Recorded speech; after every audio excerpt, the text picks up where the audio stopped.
இங்க டெய்லி நடக்கிற பிரச்சனைகளுக்கு சம்பிரதாயத்துக்காக ட்வீட் போடுறதும், சம்பிரதாயத்துக்காக அறிக்கை விடுறதும், சம்பிரதாயத்துக்காக நானும் மக்களோட மக்களா இருக்கிறேன் காட்டிக்கிறதும், சம்பிரதாயத்துக்காக மழை தண்ணியில நின்று போட்டோ எடுக்கிறதும்,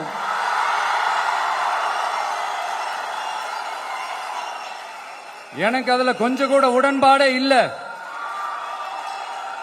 பட் என்ன பண்றது, நம்மளும் சம்பிரதாயத்துக்காக சில நேரத்தில் அந்த மாதிரி செய்ய வேண்டியதா போயிடுது.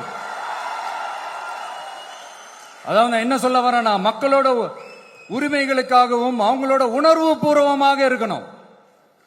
என்ன ஒவ்வொருத்தரும் அவங்க குடும்பத்துல ஒருத்தனா நினைச்சிட்டு இருக்கிற அவங்க தமிழ்நாட்டில் அவங்களுக்கு எங்க என்ன பிரச்சனை நடந்தாலும் அவங்களோட உரிமைகளுக்காகவும் அவங்களோட உணர்வு பூர்வமாக இருப்பேன்.